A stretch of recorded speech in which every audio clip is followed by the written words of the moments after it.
Bonjour à tous et bienvenue sur la chaîne Docent Télé. Je m'appelle Marion, je suis professeure d'espagnol et j'enseigne au collège depuis 2015.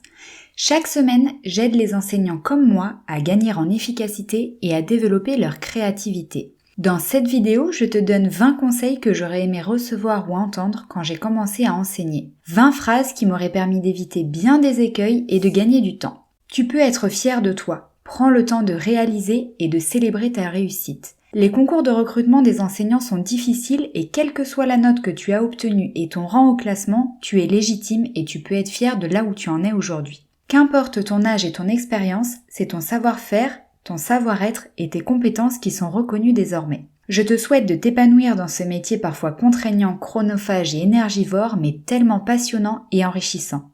Adresse-toi à tes élèves comme tu aimerais que l'on s'adresse à toi. Tu as le droit de ne pas tout savoir, n'hésite pas à être vulnérable. Ils apprendront à tes côtés, mais toi aussi tu vas continuer à apprendre avec eux. Il vaut mieux dire que tu ne sais pas telle ou telle chose mais que tu vas te renseigner et apporter la réponse au prochain cours, ou montrer comment faire pour trouver la réponse avec eux. Je trouve qu'il n'y a rien de pire que de faire croire que l'on sait quelque chose quand au fond on n'a pas la réponse. Je crois sincèrement que les élèves le savent et le sentent. Tu attends certainement d'eux qu'ils soient honnêtes et sincères, alors autant en faire de même. Appuie-toi sur les documents officiels, les programmes, les circulaires, le référentiel de compétences des enseignants, les attendus de fin de cycle, etc. Mais aussi le règlement intérieur ou les projets d'établissement dans lequel tu vas prendre tes fonctions. Tu peux aussi faire la liste de tes collègues et la discipline qu'ils enseignent. Au début, tu auras tendance à retenir leurs prénoms, mais les élèves, eux, les appellent par leur nom de famille. Tu peux aussi lister le nom et la fonction des personnels de l'établissement comme le secrétariat, l'assistante sociale, l'infirmière, etc.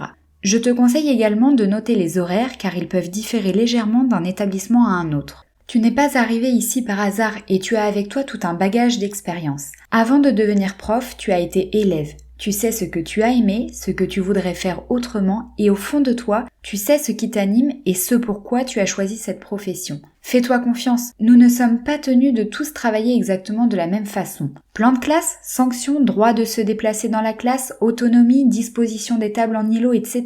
Tu es libre de faire ce que bon te semble, d'écouter ton intuition, de tester, de valider ou de renoncer. Tu peux donner un cadre, poser les limites, dire ce que tu acceptes ou non dans ta classe, mais tiens-toi à ce que tu annonces à tes élèves. Si tu annonces blanc mais que tu agis noir, ils risquent d'être perdus. Accepte d'être imparfait ou imparfaite et ne cherche pas à être le bon élève de l'éducation nationale. Le syndrome de l'imposteur existe aussi chez les profs. Si, je t'assure. Moi la première. Si tu es là, c'est que tu as mérité ta place et on a tous commencé un jour et on continue tous à se former et à apprendre tout au long de notre carrière. Sois curieux ou curieuse, fais-toi ta propre opinion, demande des conseils, renseigne-toi. Tu peux aussi assister à d'autres cours et pas seulement à ceux de ton tuteur si tu es professeur stagiaire. Tu peux apprendre beaucoup des enseignants d'autres disciplines, d'autres niveaux. On peut apprendre énormément les uns des autres. Même sur YouTube, tu pourras trouver des enseignants de France ou d'ailleurs qui mettent en lumière leur façon d'enseigner et tu pourras t'en inspirer. N'applique pas une méthode à la lettre et n'hésite pas à tout remettre en question. Ce qui fonctionne pour un ou une autre ne fonctionnera peut-être pas pour toi. Mais si tu sens qu'une façon de faire t'attire, alors essaye-la. Tu peux aussi combiner différentes façons de faire. Tu finiras par trouver petit à petit ta propre pédagogie. Et je t'assure que ce sera la meilleure, car elle sera alignée avec qui tu es et ta vision de l'enseignement. Les élèves te sentiront à l'aise et tu arriveras à les embarquer avec toi. Sois force de proposition. Tu peux te permettre d'innover, de proposer, de tester et d'essayer de nouvelles pratiques pédagogiques. De cette façon, tu apporteras une énergie et un enthousiasme dont l'éducation nationale a besoin. Prends des notes pour peaufiner ton cours au fur et à mesure. N'oublie pas qu'une même activité peut avoir un rendu totalement différent en fonction des groupes classes ou même du moment de la journée. Selon si tu fais cours le matin ou l'après-midi, les élèves ne seront pas forcément réceptifs de la même façon. N'hésite pas à faire des choix. Tu ne peux pas tout faire à la fois et encore moins lorsque tu débutes. Tu as toute une carrière pour ça et pour l'instant, il te faut aller à l'essentiel. Pour mieux gérer ton temps, tu peux aussi utiliser la matrice d'Eisenhower. L'objectif est de classer les choses à faire en fonction de leur urgence et de leur importance et de les prioriser. Ce qui est urgent et important est à faire en priorité, comme construire ta prochaine séquence. Mais ce qui est important pour toi mais pas urgent peut être fait plus tard, comme créer tes propres ressources par exemple. Commence par partir de l'existant. Crée-toi une banque de ressources que tu pourrais utiliser et note tes idées pour plus tard. La loi de Pareto, ou comment cesser de faire parfaitement ce qui ne compte pas ou peu. Tu connais peut-être déjà le principe des 80-20. 20% des tâches apportent 80% des résultats. Et bonne nouvelle, cette loi peut aussi s'appliquer au monde de l'éducation. Ce n'est pas grave si ton tableau de séquence ou ton plan de séance ne sont pas ultra propres, tant que tu sais où tu vas et que tu as les grandes lignes, la liste des objectifs et les compétences à travailler. Le plus important, ce n'est pas le papier, c'est ce que tu en fais, le contenu, l'expérience et l'enseignement que tu proposes à tes élèves. Comme je te l'ai dit plus tôt, sens-toi libre de tester ce qui t'attire, de proposer et d'innover, mais ne fais pas tout à la fois. Si tu peux, étale ces objectifs sur l'année scolaire et pense l'année par trimestre. Dans un premier temps, il est peu probable que tu aies une progression annuelle détaillée. Alors essaye d'avoir une vision sur le trimestre ou la période à venir. Et même si au départ tu n'es pas en mesure d'être le super prof que tu aimerais devenir, l'intention est là et en avoir conscience c'est déjà énorme. Un prof content d'être là et qui a envie d'apprendre et de progresser, j'estime que c'est une chance pour nos élèves. Quand j'ai commencé à enseigner, j'avais un classeur avec des feuilles volantes en guise de feuilles de route. Je notais l'ordre dans lequel proposer les activités, le temps à y consacrer et la trace écrite à laquelle je souhaitais arriver. Mais c'était très brouillon. J'essayais de m'y retrouver comme je pouvais, j'avais une feuille par niveau et non pas un suivi par classe. Au fil du temps, j'ai construit un vrai système d'organisation. Au départ, j'ai pris des cahiers de l'enseignant trouvés dans le commerce, puis j'ai fini par me créer mes propres documents. Sur mon carnet de bord, je note la liste des choses à faire, des photocopies, des évaluations à corriger puis à rendre. Je note rapidement ce que j'ai fait avec les élèves, les devoirs que je leur ai donnés à faire et les exercices à corriger éventuellement au prochain cours.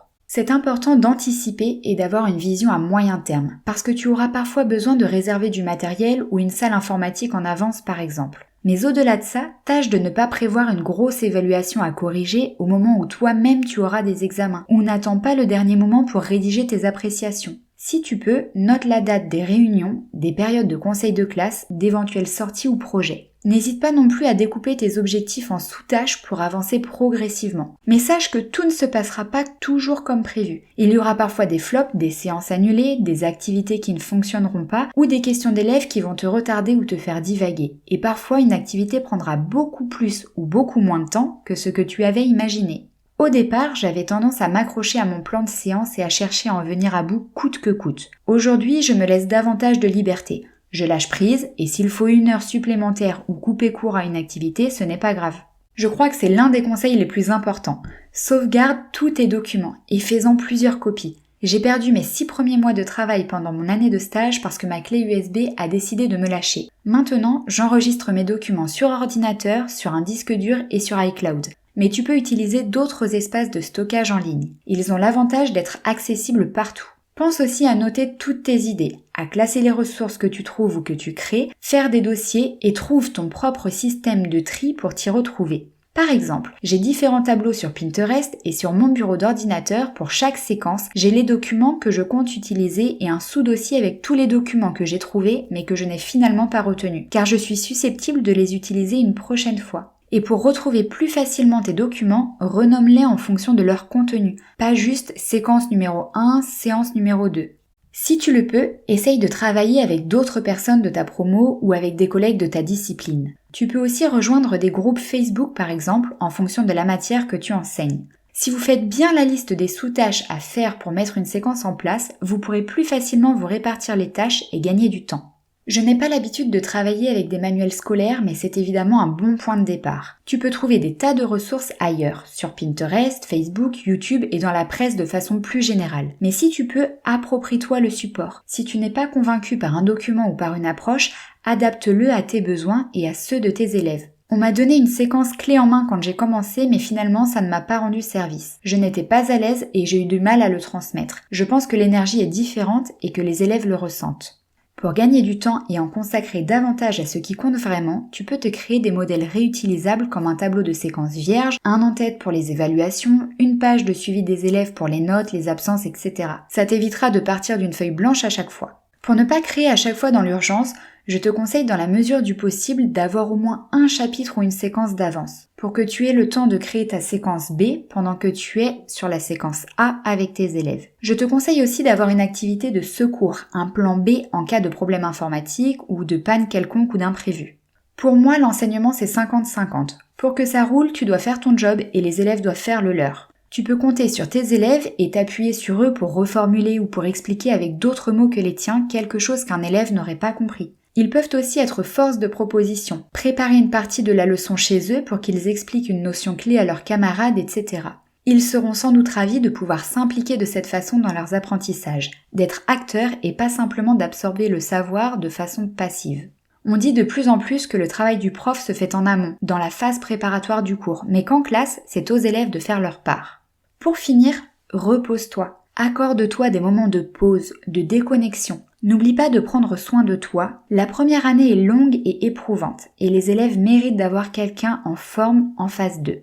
Ne compte pas exclusivement sur les week-ends, les soirées et les vacances pour prendre de l'avance. Tu peux de temps en temps, mais pense aussi à réserver des plages de détente pour recharger tes batteries. Ce qui peut te prendre 2 heures en étant fatigué pourrait être fait en 1 heure à tête reposée. Alors pense à toi et ce sera tout aussi bénéfique pour tes élèves.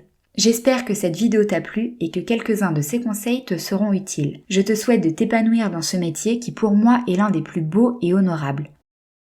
On se retrouve la semaine prochaine pour une nouvelle vidéo. D'ici là, pense à t'abonner et à partager cette chaîne autour de soi si tu penses qu'elle pourrait être utile à d'autres que toi. Merci et à très vite.